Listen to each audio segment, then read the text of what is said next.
Muito bem, este é o Conexão Futura ao vivo aqui pelo seu canal Futura e também pela internet, no nosso site, que você, claro, já conhece, é o www.futura.org.br, está aí na sua tela, para você saber tudo sobre a nossa programação.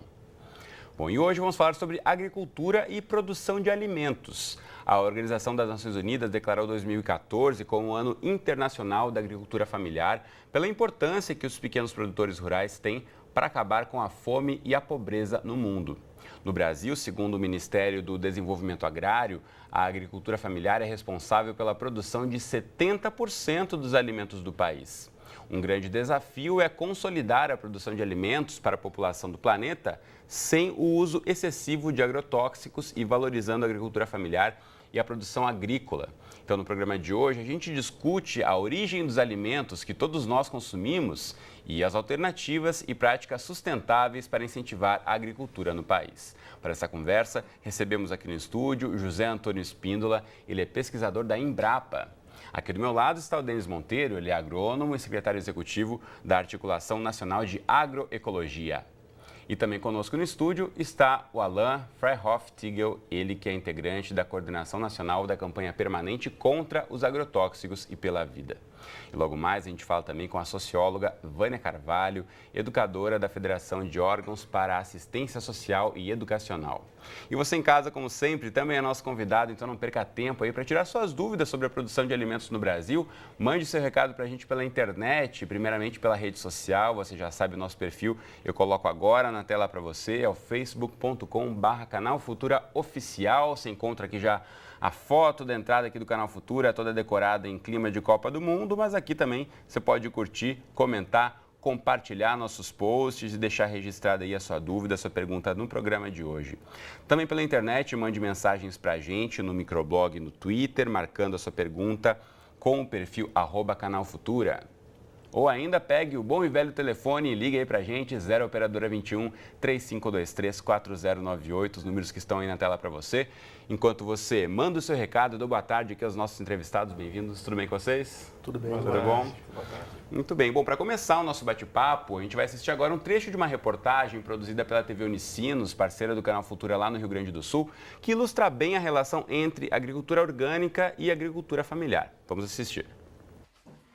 O selo, estampado na embalagem deste suco, certifica a forma de trabalho adotada por William, que vem de uma família de agricultores. Dono de um plantio de citros na cidade de Parecinovo, localizada a 47 quilômetros de Porto Alegre, ele usa técnicas orgânicas de cultivo como uma alternativa ao uso de agrotóxicos.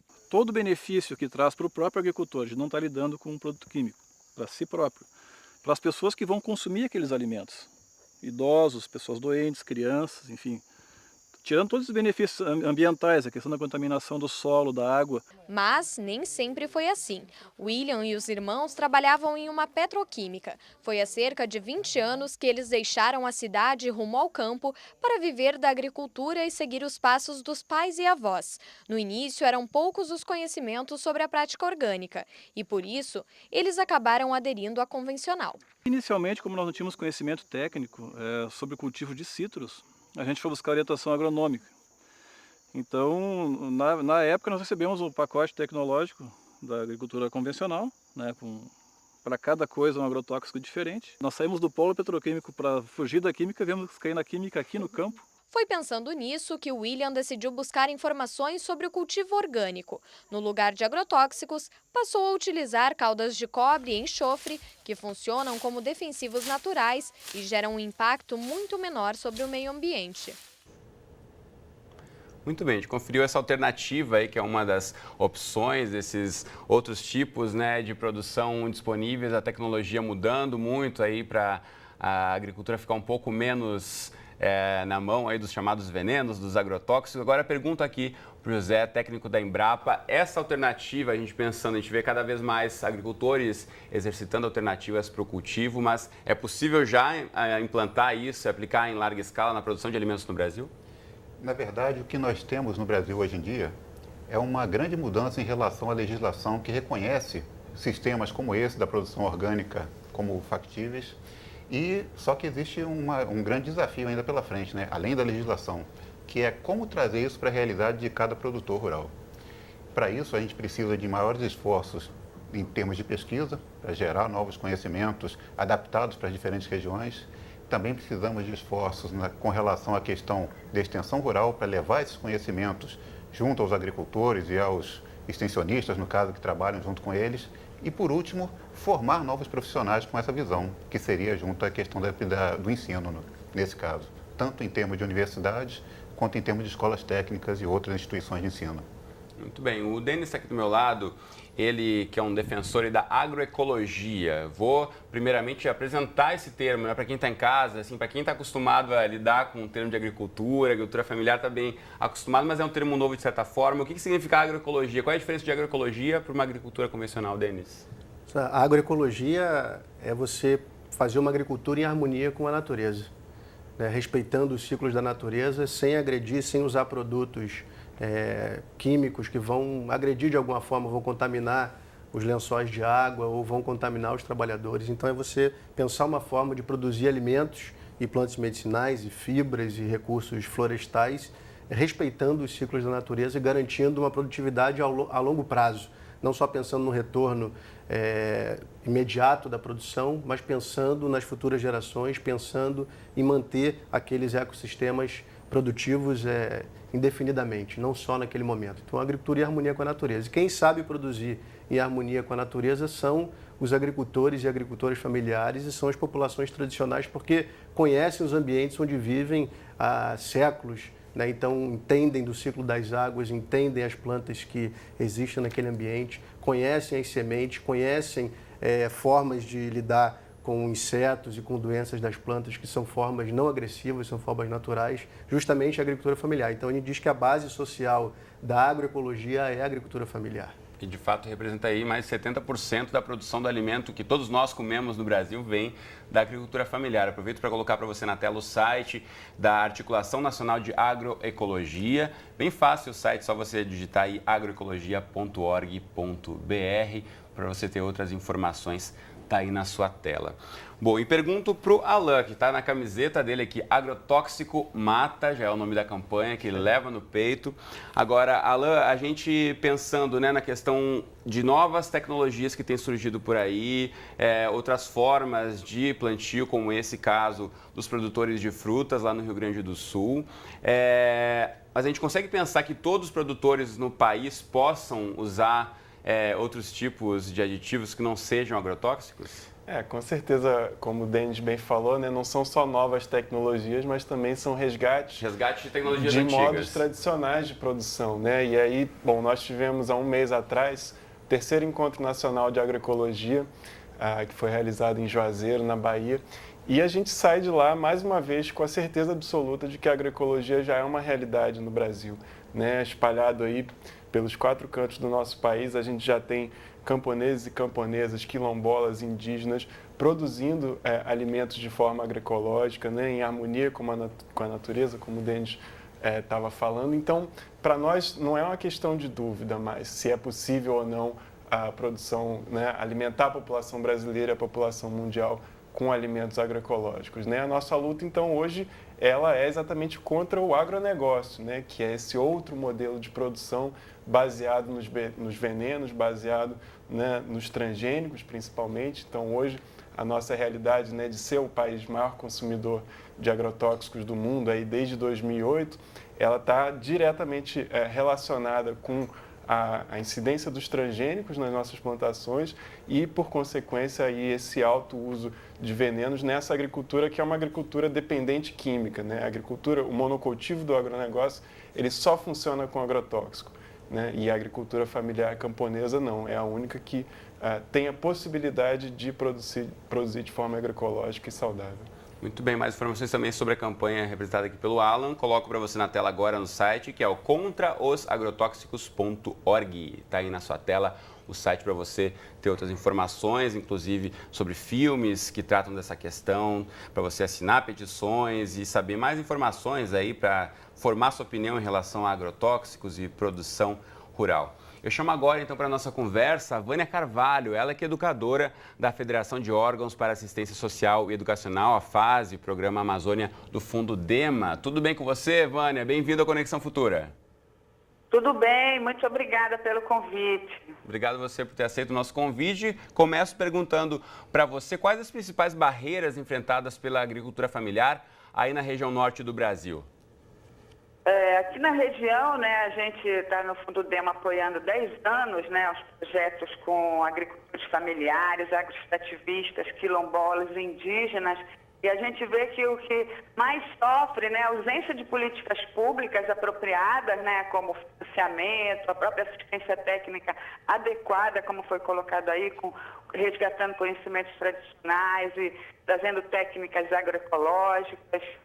Né? E também a questão do avanço, né, dos monocultivos, né, do agronegócio, que também vem ameaçando com o uso de agrotóxicos, né, afastando famílias, porque não dá para ser vizinho, né, de produção de soja usando agrotóxico. Então, fora outros problemas mil, como grilagem de terra, madeireiros, garimpos ilegais, enfim, aqui é um desafio bastante mais grande, mas o povo luta muito, né, por uma agroecologia na Amazônia, né? Enfim. Muito bem. Bom, a Vânia falou sobre a questão de políticas públicas e legislação. Aproveito para mostrar também que existe dentro do Ministério do Desenvolvimento Agrário a Secretaria da Agricultura Familiar com uma série de programas. Vou colocar na tela para você o site do mda.gov.br, aqui /SAF, que é a Secretaria da Agricultura Familiar. Aqui tem a série de programas sobre agroindústrias, alimentação escolar, assistência técnica, biodiesel, crédito rural, diversificação econômica, garantia de safra, mais alimentos e uma série aí dos projetos da Secretaria voltada para a agricultura familiar. E aqui dentro também do portal do MDA você encontra o Plano Nacional de Agroecologia e Produção Orgânica. Tem também uma outra série de projetos e programas de incentivo à agricultura familiar planejados, aí, oferecidos pelo governo federal. Mas aí eu pergunto para o Zé Antônio, a gente tem, enfim, secretaria voltada para a agricultura familiar, uma série de projetos. A gente tem avançado nessa questão de fomentar mesmo essa rede de trabalhadores do campo para que permaneçam lá e desenvolvam seus trabalhos nas suas regiões? Como os colegas já falaram antes, tem havido constantes avanços nesse sentido, mas você acabou de citar um que talvez fosse um dos mais relevantes, que é a questão do Plano Nacional de Agroecologia e Produção Orgânica. Por que a gente está afirmando que esse talvez seja um dos mais significativos? Anteriormente, existiam diferentes setores da sociedade ou dos órgãos governamentais trabalhando, cada um sob a sua ótica, com relação à questão de agroecologia e produção orgânica. Traziam-se avanços, só que esses avanços às vezes não eram concatenados, eles não eram ligados e esses diferentes segmentos não conversavam entre si. Agora, com esse plano, existe não apenas iniciativas no sentido de direcionar recursos para esse segmento, mas também fazer um esforço conjunto, de que desde os órgãos governamentais, passando pela sociedade civil, existe esse avanço mais organizado em relação a essa questão. Denise, como é que você avalia, a partir desse Plano Nacional de Agroecologia e Produção Orgânica, de que forma você acha que a gente está caminhando para uma política pública mais efetiva, que de fato garanta aí uma manutenção da agroecologia? Essa é a nossa esperança. A gente assiste que é um reconhecimento da parte do Estado brasileiro e dos governos do potencial da agroecologia para produzir alimentos saudáveis e para conservar os recursos naturais. Então, o plano de agroecologia, do nosso ponto de vista, é esse reconhecimento. E tudo indica que ele vai se traduzir, já está se traduzindo em algumas ações efetivas da parte do Estado de apoio à agricultura familiar. Certamente vai depender muito da capacidade dos movimentos sociais de pressionarem, dos sindicatos de trabalhadores rurais, dos movimentos de luta pela terra, de pressionarem o governo para que essas políticas sejam efetivadas, porque até hoje o Estado brasileiro tem sido muito eficiente para apoiar a produção para exportação, ou seja, a produção em monocultivos em larga escala de poucos produtos para exportação. E a gente pode citar a soja, por exemplo, a soja, a cana-de-açúcar, o eucalipto. Isso tem gerado um impacto negativo enorme nos territórios de contaminação por agrotóxicos e desmatamentos, e isso é bastante grave, o quadro hoje no Brasil. Então a gente espera que o Estado brasileiro reverta a sua prioridade, né, e passe a priorizar a produção da agricultura familiar, porque no universo de mais de 5 milhões e 100 mil propriedades rurais no Brasil, 4.300.000 são da agricultura familiar, então é a absoluta maioria. Desses 4.300.000, um pouco mais de 1 milhão utiliza agrotóxicos, ou seja, nós temos um universo enorme de unidades de produção familiares que não utilizam agrotóxicos, já fazem agricultura com baixo uso de insumos externos. Então, esse é o potencial que o país tem para aumentar a produção agroecológica de alimentos, a produção de alimentos saudáveis. Já conta com essa agricultura familiar que, mesmo recebendo uma parte muito menor dos recursos públicos, mesmo ocupando uma área muito menor do nosso território, já produz a maior parte dos alimentos que são consumidos. Então, a gente tem a esperança de que esse plano ele seja efetivado, não só efetivado, como ele seja ampliado. O plano hoje está vigente de 2013 a 2015. Agora nós vamos iniciar um processo de eleições presidenciais, onde a gente espera que os candidatos olhem com atenção para esse tema. Você tem visto como uma prioridade? Tem aparecido nos programas de governo por enquanto? O que a gente percebe é que do governo Lula para cá, governo Lula, governo Dilma, essas políticas se ampliaram, as políticas para a agricultura familiar. Esses avanços são importantíssimos. Os avanços no volume de créditos, os avanços no volume de recursos para assistência técnica e extensão rural, para pesquisa pública, o próprio plano. Então, tem movimentos nesse sentido. Agora, os governos, né, e inclusive os candidatos, continuam se mantendo reféns de um modelo de produção que interessa a muito poucos. Interessa que de fato só a gente quem sabe produz aí para da exportação. importância da relevância para a economia nacional, do agronegócio, da estrutura que é formada hoje em dia do trabalho no campo no Brasil atualmente, né? Então a gente mexe aí não somente com a produção, como com muita política, como você está dizendo, né, Alain? Pois é, e é importante, né, a gente olhar como que a gente às vezes se leva a enganar por esse tipo de dado, né? Então o agronegócio se gaba de ser responsável por uma grande parte do nosso PIB, né, do Produto Interno Bruto, mas ninguém fala, né, dos efeitos da saúde, de como que todo esse recurso que é gerado a partir do agronegócio não fica no Brasil, porque a grande maioria da produção é exportada, né? O custo para o Sistema Único de Saúde das intoxicações por agrotóxico não entra nessa conta, a degradação dos solos, a expulsão de camponeses, o inchaço das cidades, nada disso entra nessa conta do PIB do agronegócio. Então, é muito importante que a gente entenda isso, né? Principalmente porque a campanha contra os agrotóxicos ela é um veículo, sobretudo, de comunicação. E a gente, nesses 3 anos aí tocando a campanha, tem percebido uma maior sensibilidade, né, também dos grandes meios de comunicação, mas ainda o debate ele não pode ser um debate individualizado, né, de eu quero o meu orgânico para a minha saúde. A gente tem que entender isso como uma forma maior, de fato, como uma mudança do modelo de produção agrícola, né? E pensar também para alimentar uma população tão grande como a do Brasil ou do mundo, né? De bilhões de pessoas aí, na verdade, a gente não pode pensar, como você disse, pensar na sua horta, na sua produção, sem agrotóxicos na sua casa. A gente tem que pensar num modelo aí mais de larga escala. A gente já está aqui quase chegando no finzinho do programa, eu quero voltar a chamar a Vânia, que conversa com a gente lá da nossa região norte do Brasil. Vânia, a gente falava um pouquinho aqui sobre as políticas públicas, tem o Plano Nacional de Agroecologia e Produção Orgânica. De que forma vocês aí já têm percebido ou não os efeitos desse plano? O plano ainda está sendo, né, implementado. A gente também a agroecologia é uma coisa nova aqui na Amazônia, né, mas as práticas...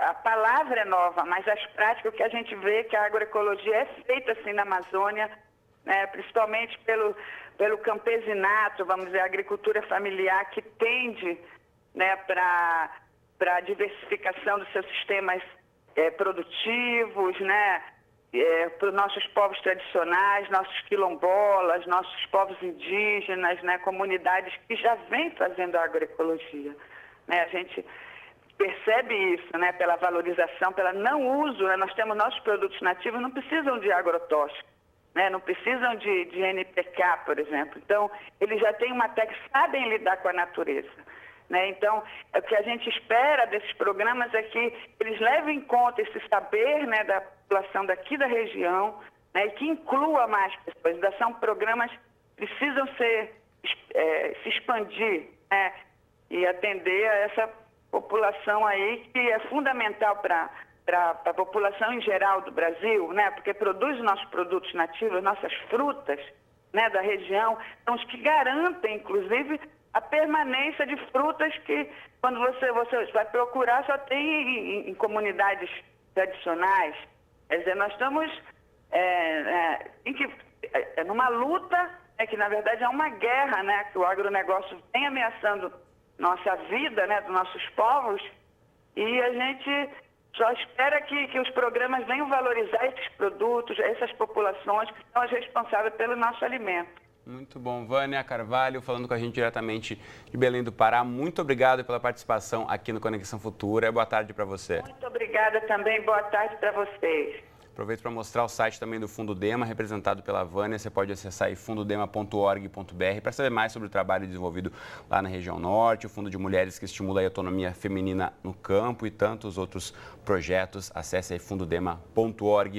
A gente já está chegando no finzinho do programa e tem questões aqui que chegaram para a gente do público. Como falei aqui, agroecologia é um termo que nem todo mundo está familiarizado. O Matheus Leles, pelo Facebook, obrigado, Matheus, pela participação.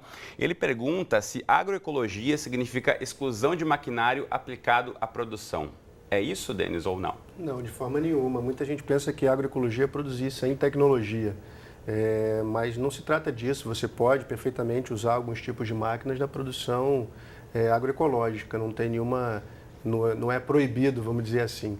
É claro que alguns insumos, são fertilizantes sintéticos e agrotóxicos, são insumos que não são recomendados numa lógica agroecológica, porque são insumos que vão matar a vida do solo ou matar a vida, e a agroecologia é promoção de vida. Então, tudo que for contra a vida, mas o uso de maquinários, ele pode ser feito. É claro que o uso de maquinários pesados intensivamente em todo o ciclo de cultivo vai gerar um problema no solo, compactação, e matar também a vida do solo. Então, não é recomendável, mas não está proibido o uso de máquinas na agroecologia, né? E as tecnologias que são usadas na produção agroecológica são tecnologias muitas antigas, de conhecimento tradicional, que os povos já têm, e muitas delas foram tecnologias desenvolvidas nas instituições de pesquisa, como a Embrapa, que a agroecologia propõe um diálogo entre o saber do agricultor e o saber científico acadêmico para construir um saber novo, mais adaptado aos diferentes ecossistemas. Como disse o Alain, que antes também é muito o resgate de muitas técnicas que foram se perdendo,